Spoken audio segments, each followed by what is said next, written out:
RDF से प्रदूषण की भ्रांतियां निराधार, उद्योग तय मानकों के अनुरूप कर रहे कार्य, उद्योग संगठनों का दावा। मुजफ्फरनगर इंडियन इंडस्ट्रीज एसोसिएशन या फेडरेशन पेपर मिल एसोसिएशन एवं लघु उद्योग भारती के संयुक्त तत्वाधान में बुधवार को फेडरेशन भवन मेरठ रोड पर एक महत्वपूर्ण प्रेस कॉन्फ्रेंस का आयोजन किया गया। प्रेस वार्ता का उद्देश्य जनपद में उद्योगों द्वारा आरडीएफ रिफ्यूज डिराइव्ड फ्यूल के उपयोग से होने वाले प्रदूषण को लेकर फैल रही भ्रांतियों का खंडन करना तथा उद्योगों से जुड़े वास्तविक तथ्यों को सार्वजनिक करना रहा। प्रेस वार्ता की शुरुआत करते हुए पेपर मिल एसोसिएशन के अध्यक्ष पंकज अग्रवाल ने कहा कि मुजफ्फरनगर में उद्योगों को प्रदूषण का मुख्य कारण बताकर जो भ्रम फैलाया जा रहा है वह तथ्यों से परे है। उन्होंने स्पष्ट किया कि सभी उद्योग निर्धारित पर्यावरणीय मानकों के अनुरूप कार्य कर रहे हैं तथा उत्सर्जन का निस्तारण वैज्ञानिक और नियंत्रित तरीके से किया जाता है। उन्होंने बताया कि प्रत्येक उद्योग में ऑनलाइन कंटिन्यूअस मॉनिटरिंग सिस्टम लगाया गया है, जिसका डेटा 24 घंटे UP pollution control board UPPCB एवं केंद्रीय प्रदूषण नियंत्रण बोर्ड सीपीसीबी को भेजा जाता है। उन्होंने ये भी कहा कि फैक्ट्रियां बंद होने की स्थिति में भी एयर क्वालिटी इंडेक्स AQI में कोई विशेष सुधार नहीं होता, जिससे ये स्पष्ट है कि प्रदूषण के लिए केवल उद्योगों को जिम्मेदार ठहराना उचित नहीं है। पंकज अग्रवाल ने कहा कि मुजफ्फरनगर की तुलना में मेरठ, गाजियाबाद, दिल्ली और गुरुग्राम जैसे शहरों में AQI अधिक रहता है। वहीं बिजनौर, जहां आरडीएफ का उपयोग नहीं होता, वहां भी प्रदूषण का स्तर अधिक पाया गया है। उन्होंने बताया कि सर्दियों में हवा की गति कम होने और भारी होने के कारण प्रदूषण नीचे ही ठहर जाता है, जिससे AQI बढ़ता है। उन्होंने बताया कि आरडीएफ का उपयोग स्वच्छ भारत अभियान के तहत किया जा रहा है और यह एक पर्यावरण अनुकूल ईंधन है।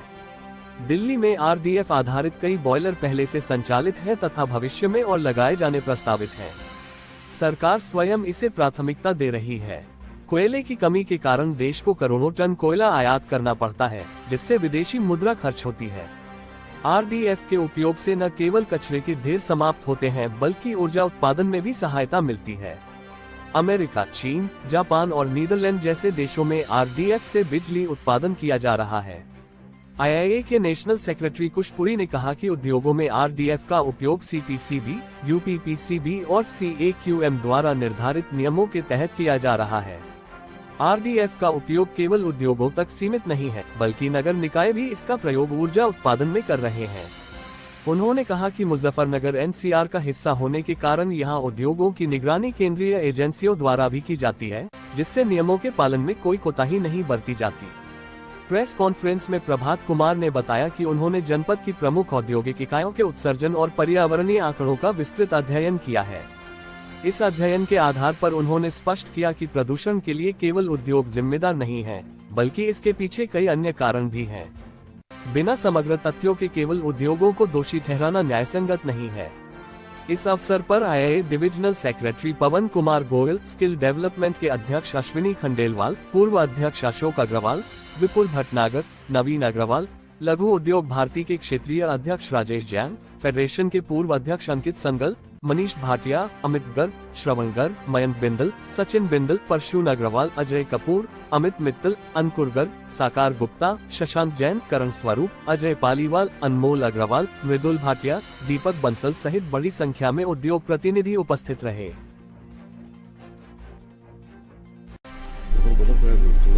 मैं अरामको पेपर मिल से प्रभात कुमार जी हमारे बीच उपस्थित हैं। मैं आग्रह करूंगा वो भी कृपया अपना स्थान ग्रहण करें।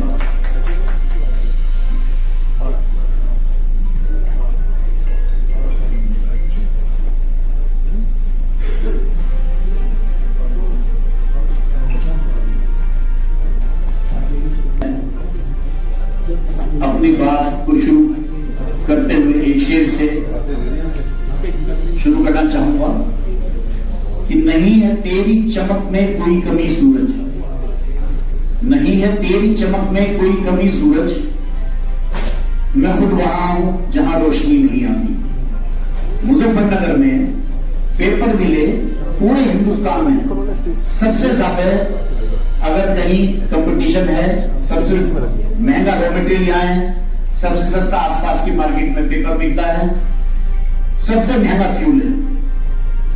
एनसीआर में जब से हम आए हैं हमारी परेशानियां कई गुना बढ़ गई।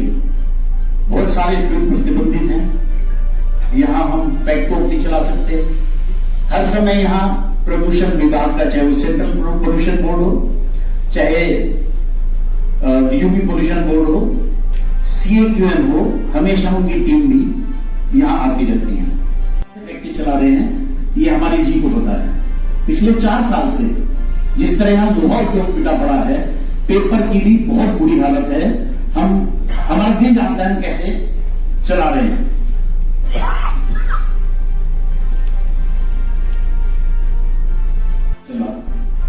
तो उसमें जो म्युनिसिपल वेस्ट है, जिसके आपने देखा होगा दिल्ली में भी चक्कर लगे पड़े, मुजफ्फरनगर में भी कई लाख टन पड़ा, जो प्रदूषण फैलाता है। वहां रखे जो कूड़े के ढेर हैं, उनमें से मीथेन गैस निकलती है, क्योंकि इकट्ठा रखा हुआ है। गवर्नमेंट की बहुत अच्छी स्कीम आई कि उसको साफ करके RDF बनाकर 1 टन से केवल 250 किलो के करीब RDF उसमें निकलता है, बाकी मिट्टी लैंड फिलिंग में काम आती है।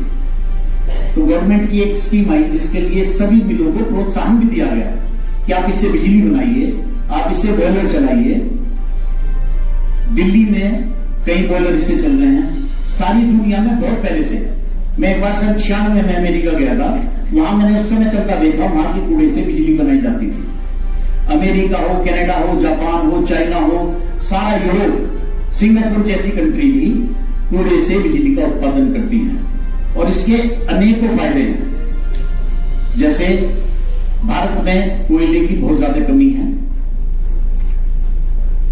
करोड़ों टन कोयला इंपोर्ट किया जाता है दूसरे देशों से। इंपोर्ट करने के लिए हमें बहुत महंगा, हमारा जो $, है, रुपया हमारा गिरता जा रहा है, वो लगाना पड़ता है। उसके बदले एक जो चीज यहां ढेर में पड़ी है और बड़ी प्रदूषित कर रही है, अगर उसे नियंत्रित कंडीशंस में अगर हम चलाते हैं तो वो कोयले से भी बहुत कम प्रदूषण करती है।